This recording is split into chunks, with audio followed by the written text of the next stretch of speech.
দুদু ভাই আবার কেঁপেছে হাসনাত আবদুল্লাহর উপরে। খেপারি কথা, হাসনাত করছে যে আওয়ামী লীগের টেকায় বিএনপির রাজনীতি চলে। দুদু ভাই বলছেন বিএনপি অনেক আগে থেকে, তার জন্মের আগের থেকে রাজনীতি করে, তাই হিসাব করে কথা বলা উচিত। বিএনপির বলো যে আওয়ামী লীগের টাকা দিয়ে রাজনীতি করছো। যদি বিএনপির লোকরা প্রস্রাব করে একমাত্র, তাহলে প্রস্রাবের তোরে ভেসে বঙ্গোপসাগরে গিয়ে পড়বো। সবকিছুর একটা সীমা থাকতে হবে।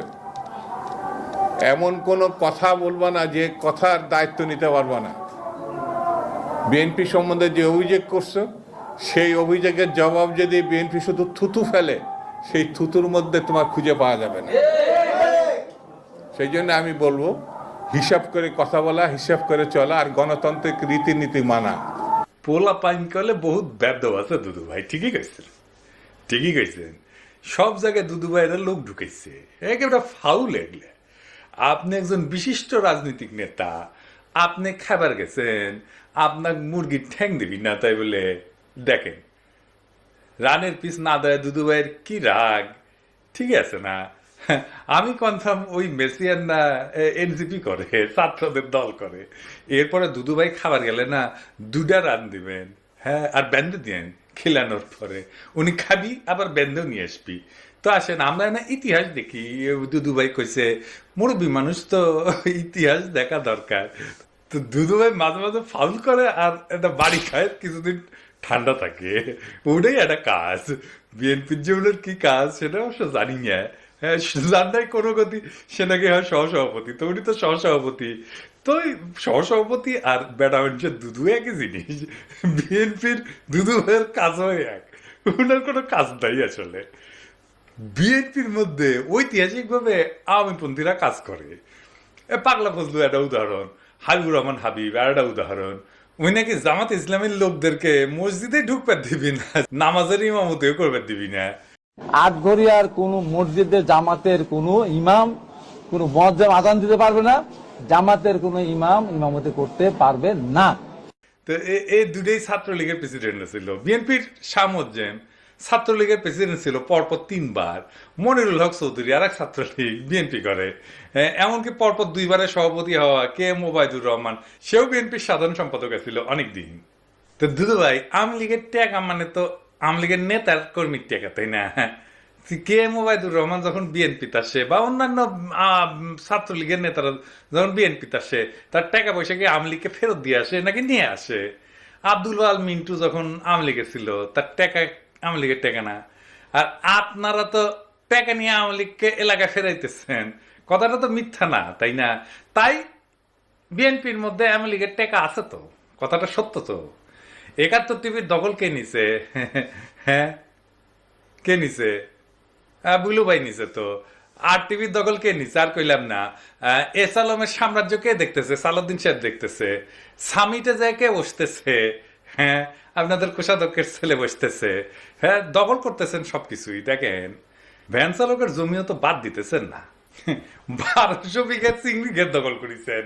হ্যাঁ, আর দেখামো এডিটর সাহেব, দেখাবো না।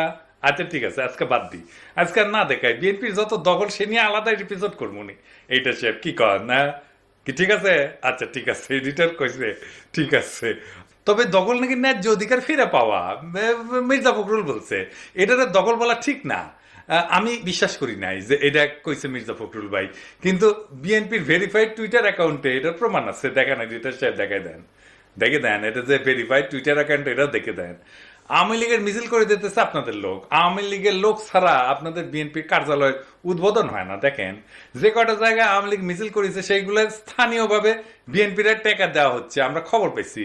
আমাদের কাছে সব খবর আছে।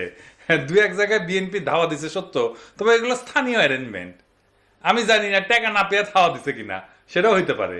আমার ক্ষুদ্র ভ্রাতার ভগিনীতে কই, আওয়ামী লীগ এখন নিষিদ্ধ সংগঠন। মিছিল করতে দেখলে একাই আগায় যাবেন, একা থাকলেও ধাওয়া দিবেন, একা ধাওয়া দিবেন, 2 হাতে 2টা ইটা নিবেন, ইটে নিয়ে ধাওয়া দিবেন। এটা মিছিলে ধাওয়া দিয়ে দেখেন, এগুলো ভিতর ডিম। আপনি একলা ধাওয়া দিলে পলাবে, লিগে রাখতে পারেন, মাইরা হাড্ডি গুঁড়া গুঁড়া করে তেনা বানাই দিবেন, কিচ্ছু হবে না আপনার। নিষিদ্ধ ঘোষিত দলরে মারি দিছেন, বাড়ি দিছেন, কিচ্ছু হবে না। আমি দায়িত্ব নিলাম, কিছু হইলে আমাকে কবেন, আমি দেখবো। আসলে বিএনপি হয়েছে কি, বিএনপি করে আওয়ামী লীগ, বিএনপি আওয়ামী লীগ করিচ্ছে, এই বিএনপির আওয়ামী লীগ করা নিয়ে কথা বলি। তো যাই মানে এখন মনে হচ্ছে যে বিএনপি আসলে যে আওয়ামী লীগ করে এটা না কি কথা কইলাম আর বুঝাই কই। আওয়ামী লীগের যা কর্মসূচি ছিল, যা লক্ষ্য ছিল তা বিএনপি কইরা দেয়। আওয়ামী লীগ একার শক্তিতে কখনো যেটা পারতো না সেটা বিএনপি আওয়ামী লীগের সেই কর্মসূচি কইরা দেয়। এখন দেখেন অনলাইনে বিএনপি আওয়ামী লীগ একই সাথে গেলায় আমাকে দেখেছেন, আমার কমেন্ট বক্সে দেখেন ফেসবুকে, বিএনপি আওয়ামী লীগ একই সাথে আমার গেলায়।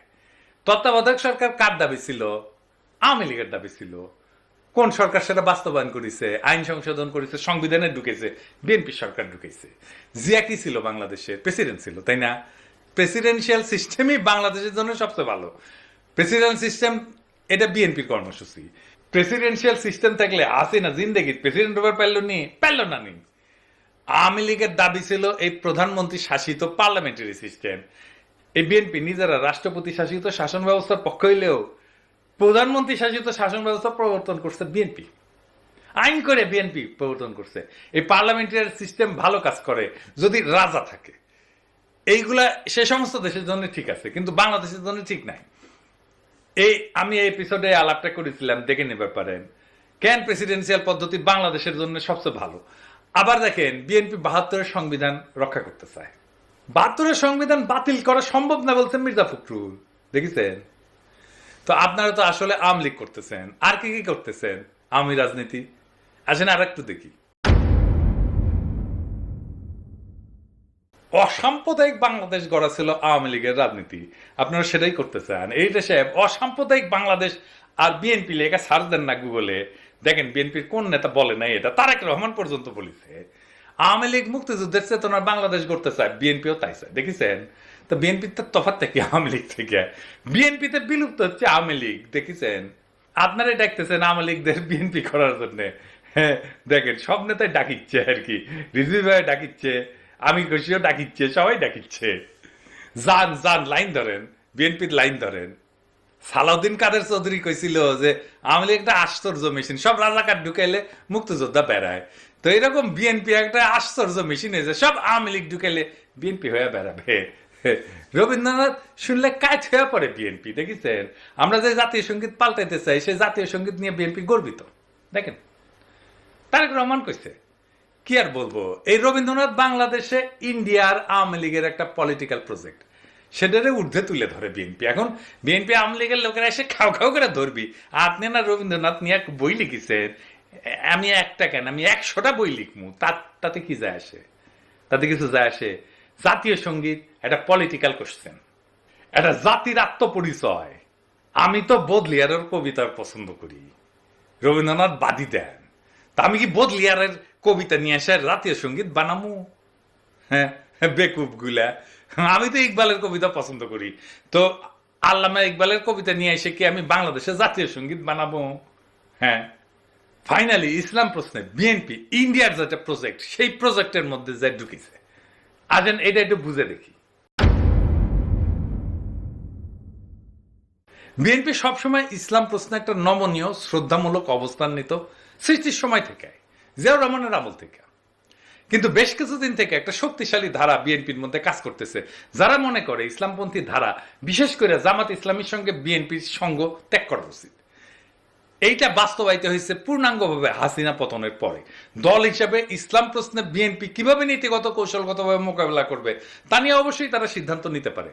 কিন্তু একটা জিনিস বুঝতে হবে বাংলাদেশের সবাইকে, যারা রাজনীতি করতে চায়, যারা ভবিষ্যতের রাজনীতি করবে সবাইকে, সেটা হইতেছে আদর্শগত মর্মের দিক থেকে বাংলাদেশের বর্তমান এবং আগামী রাজনীতির নির্ধারক হচ্ছে ইসলাম প্রশ্ন।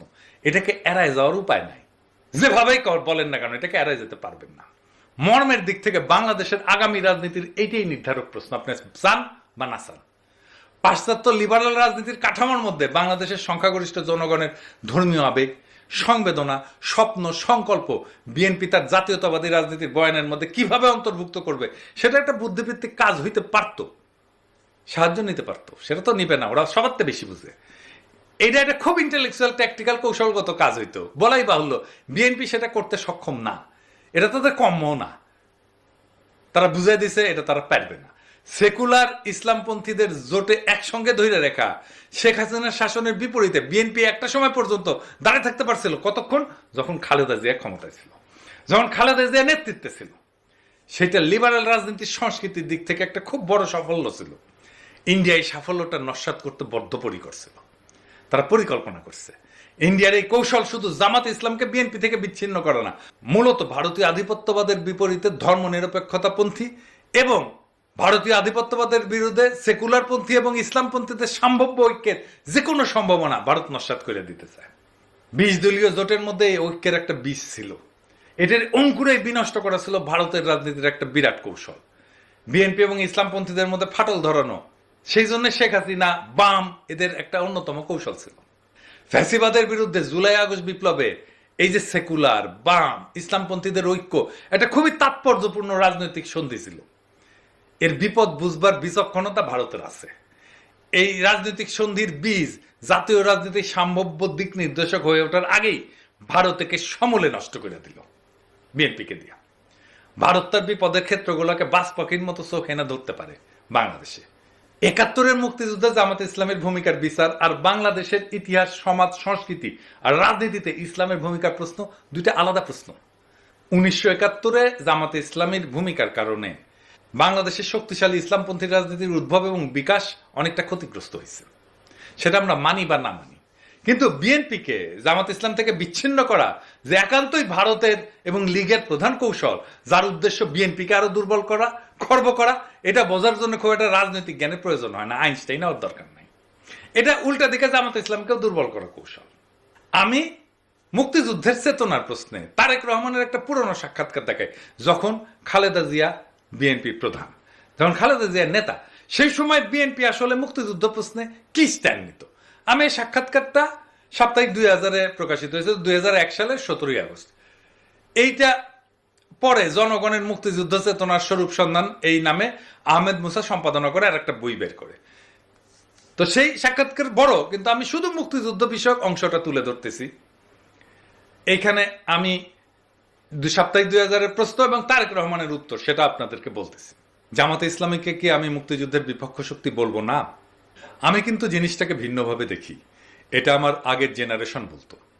আমি বলবো আসুন আমরা ভিন্নভাবে চিন্তা করি। 1971 সালে মুক্তিযুদ্ধ হয়েছিল, আমার বাবা মুক্তিযুদ্ধ করেছিলেন, তারা বুঝেছিলেন তারাই সঠিক কাজটি করছেন। জামাতকে অনেকে, আপনারা, আওয়ামী লীগ বলে যে তারা মুক্তিযুদ্ধের বিপক্ষ শক্তি। দেশ তো এখন স্বাধীন হয়ে গেছে। আমাদের সবচেয়ে বড় বাস্তবতা হচ্ছে দেশ কিন্তু এখন স্বাধীন। 71-এ জামাত হয়তো মনে করেছিল মুক্তিযুদ্ধটা ঠিক নয়, এ কারণেই হয়তো তারা এটার বিরোধিতা করেছিল। স্বাধীনতার পর জামাতের কোনো নেতা কি বলেছে এটাকে আমরা আবার পাকিস্তানের নিয়ন্ত্রণে নিয়ে যাব? আমার তো মনে পড়ে না কোথাও তারা এটা বলেছে। দেশ এখন স্বাধীন, আমরা 30 বছর পেরিয়ে এসেছি। এই যে মুক্তিযুদ্ধের চেতনা, রাজাকার, এটা নিয়ে আমাদের পূর্বপুরুষদের এত সময় নষ্ট করেছে যে যেটার ভোগান্তি এখন আমাদেরকে পোহাতে হচ্ছে। আমার জেনারেশনকে বলবো আসুন আমরা সামনে এগোই, রাজাকার নিয়ে চিন্তা করে সময় নষ্ট না করে মানুষের অর্থনৈতিক মুক্তির লক্ষ্যে যা করা উচিত বা যা করা প্রয়োজন সেটা করি। যুদ্ধাপরাধীর বিচার বা শাস্তির ব্যবস্থা তো একটা স্বাভাবিক ঘটনা, এটাকে ভুলে গেলে চলবে কি করে? জার্মানি 40 বছর পর প্রশ্নটা শেষ করতে দেননি তারেক রহমান, তার আগেই উনি বলতে শুরু করেন। জার্মানি 40 বছর পর নাৎসিদের বিচার করেছে। 40 বছরে তারা প্রথমে দেশের প্রতিটি মানুষের বাসস্থানের ব্যবস্থা করেছে, কর্মসংস্থানের ব্যবস্থা করেছে, তারপরেই তারা এটাতে গেছে। আপনি বলছেন আগে আমরা মানুষের মৌলিক চাহিদা পূরণ করব, তারপরে মুক্তিযুদ্ধের বিপক্ষ শক্তি বা রাজাকার নিয়ে চিন্তা করব। অফকোর্স আমার বাবা যুদ্ধ করেছেন। কেন যুদ্ধ করেছেন? যাতে দেশের প্রতিটি মানুষের বাসস্থান থাকে, খাদ্যের নিশ্চয়তা থাকে, অর্থাৎ মানুষের মৌলিক চাহিদা নিশ্চিত করার জন্য। কিন্তু 30 বছরে আমরা মানুষের এই মৌলিক চাহিদাগুলো পূরণ করতে পারিনি। আসুন আগে মানুষের মৌলিক চাহিদাগুলো পূরণ করি, তারপর ওসব নিয়ে চিন্তা করা যাবে। আপনার বাবা যাদের বিরুদ্ধে যুদ্ধ করেছিল, আপনি তাদের বিষয়টি আলাদাভাবে দেখবেন না? আমার বাবা কারো বিরুদ্ধে যুদ্ধ করেননি, তিনি যুদ্ধ করেছিলেন মানুষের মৌলিক অধিকার নিশ্চিত করার জন্য। কিন্তু আপনি আদর্শ প্রশ্নটা শেষ করতে দেননি সাপ্তাহিক 2000-কে। তারেক রহমান তার আগেই বলা শুরু করেন, আপনার পেটে যখন ক্ষুধা থাকবে তখন কিন্তু মাথায় আদর্শ কাজ করবে না। আপনার পকেটে যখন চলার পয়সা থাকবে না, আপনি যখন আপনার সন্তানের ওষুধ কিনতে পারবেন না, খাবার কিনতে পারবেন না, তখন কিন্তু কোনো আদর্শ থাকবে না। এগুলো বইয়ে মানায়, বাস্তবে মানায় না। আমরা মুক্তিযুদ্ধের বিপক্ষ শক্তি বলতে যাদের কথা বলছি তারা তো খুবই কম। বিএনপির মতো একটা রাজনৈতিক দল কেন তাদের শেল্টার দেবে? শেল্টার দেওয়ার ব্যাপার নয়, আমরা চেষ্টা করেছি সবাই মিলে একসঙ্গে কাজ করতে, দেশকে এগিয়ে নিতে। এখন বলতে হয় 96 সালে শেখ হাসিনা যখন তাদের সঙ্গে নিয়ে আন্দোলন করলেন, তখন কেন আপনারা তাকে এই প্রশ্ন করলেন না? অবশ্যই শেখ হাসিনাকে এই প্রশ্নগুলো করা হয়েছিল। উত্তরে কি বলেছিলেন শেখ হাসিনা? কৌশলগত মিত্রের কথা বলেছিলেন, কিন্তু এতে তিনি সমালোচনা থেকে রেহাই পাননি। কৌশলগত মিত্র তার মানে শেখ হাসিনা নিজ স্বার্থে বলেছেন এই কথা। আপনিও তো সেরকমই বলছেন না। আমি সেভাবে বলতে চাচ্ছি না। আমি বলতে চাচ্ছি, আসুন আমরা সবাই মিলে সামনের দিকে এগোই। পেছন নিয়ে আমরা আর কত টানাটানি করব? আপনি জান না, একজন সাধারণ মানুষের কাছে মুক্তিযুদ্ধের যারা বিরোধিতা করেছিল তাদের প্রতি তার হয়তো একটা বিরূপ ধারণা আছে। কথাটা অনেকাংশে হয়তো বা ঠিক, কিন্তু এটাও ঠিক, মানুষ এসব শুনতে শুনতে ত্যক্ত, বিরক্ত। মানুষ এখন নতুন কিছু শুনতে চায়, নতুন কিছু দেখতে চায়। বিএনপি এখন নতুন কিছু বলছে না, ওই পুরনো কথাগুলোই যা আওয়ামী লীগ বলতো সেটাই এখন বিএনপির কর্মীরা বলে, সেটাই এখন বিএনপির নেতারা বলে। বিএনপি নিজেই তার এই অবস্থান মানে না। বিএনপি এখন তারেক রহমানের দেওয়া বক্তব্যের উল্টা কথা বলে। এই বিএনপি কার খপ্পরে পড়ে এই রাজনৈতিক অবস্থান নিল, সেটা কি বিএনপি স্পষ্ট করা উচিত না? নাকি সেই সময় তারেক রহমান সেটা ভুল বলছিল? বিএনপি যদি এর ব্যাখ্যা দিতে না পারে, তাহলে তো আপনি ওই দলের কোনো কথাতেই আস্থা রাখতে পারবেন না। ওরা ক্ষমতায় যে যা খুশি তাই করবে, আগের সব কথা উল্টাই দেবে, তাই দিচ্ছে। আমরা কেন বিএনপির বিরোধিতা করি? বিএনপি আজ যেখানে দাঁড়ায় সেখান থেকে আর যাই হোক, জনতার আশা ভরসার পথে হাঁটা যায় না। কারণ ছাত্র জনতা শুধু আওয়ামী লীগকে সরাই দিচ্ছে, তাতেই বিএনপি খুশি। কিন্তু বিএনপি আওয়ামী লীগকে ছুঁড়ে ফেলে দিতে চায় না। তাদের নীতি, ইতিহাস, তাদের বয়ান, এমনকি তাদের ভাষা বিএনপির গলায় উঠে আসে। জিয়া যে রাষ্ট্রপতির শাসন ব্যবস্থার কথা বলছিলেন, বিএনপি আবার সংসদীয় ব্যবস্থা বন্ধ না করে। যে জিয়া 72-এর সংবিধানকে বাতিল করে দিছিল, এখন সেই বিএনপি 72-কে রক্ষার কথা বলে। যে বিএনপি অসাম্প্রদায়িকতার নামে আওয়ামী লীগের হাইব্রিড বয়ানকে সামনে রেখা ইসলামী মূল্যবোধ থেকে সরে যায়, সে কি করে জনগণের প্রতিনিধিত্ব করবে? এটি কি পরিবর্তন, নাকি এক বিব্রতকর পুনরাবৃত্তি? বিএনপি একটা নকল বিকল্প, যেখানে পুরাতনের পোশাকে নতুন কিছু সাজানোর ব্যর্থ চেষ্টা চলে। যারা আওয়ামী দুঃশাসনের বিরুদ্ধে এক বুক আশা নিয়ে বিএনপির দিকে তাকাইছিল, অথচ এখন দেখে ওদের পাতে ভাত কম, কিন্তু বকবকা নিয়ে আওয়ামী বুলি আগের চেয়ে বেশি। ফ্যাসিস্ট হাসিনার জন্ম কিন্তু বিএনপির ব্যর্থতা থেকেই। ছাত্র জনতা তাদের নিশ্চিহ্ন হওয়া থেকে বাঁচাইছে বিএনপিকে, আর সেই ছাত্রদের মুতে ভাষায় দিতে চায় বিএনপি। যদি বিএনপির লোকরা প্রস্রাব করে একমাত্র, তাহলে প্রস্রাবের তোরে ভেসে বঙ্গোপসাগরে গিয়ে পড়বে। বিএনপির এই নীতিহীন সফট আওয়ামীকরণ প্রক্রিয়া আসলে রাজনৈতিক আত্মহত্যা। এই পথ জনতার না, এটা মিটমাটের, কম্প্রোমাইজের আর আত্মসমর্পণের পথ। এই পথ নতুন বাংলাদেশের পথ হতে পারে না। আজ প্রয়োজন নতুন এক প্রস্তাবনার, একটা মৌলিক বিপরীত রাজনীতির, যেখানে ইসলামপন্থী শক্তি, জনগণের জীবন ঘনিষ্ঠ চেতনা আর রাষ্ট্রীয় ন্যায় বিচার এক মোহনায় মিলবে। যেখানে মুক্তিযুদ্ধের মানে হবে না কোনো দলীয় ট্যাগলাইন, বরং জনগণের সত্যিকারের মুক্তির সূচনা। যেখানে ইসলাম ধর্ম হবে রাষ্ট্রের গভীর মূল্যবোধের ভিত্তি, আর যেখানে নেতৃত্ব আসবে জনগণের ভিতর থেকে, সেই নেতৃত্ব যে ভারতপন্থী না। বিএনপির সামনে এখন মাত্র দুইটা রাস্তা খোলা আছে: নকল আওয়ামী লীগ হয়ে মুছে যাওয়া ইতিহাস থেকে, অথবা আওয়ামীকরণ ছুঁড়ে ফেলে সত্যিকারের জনতার বিকল্পে রূপান্তরিত হওয়া।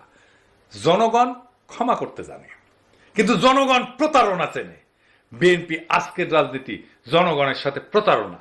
মনে রাখবেন, প্রতারক আর বিশ্বাসঘাতকদের জন্য জনগণের মন খুলে যায় না, কেবল ঘৃণার দরজা খুলে। মনে রাখেন ইতিহাসের এই হিসাব। ইনকিলাব জিন্দাবাদ।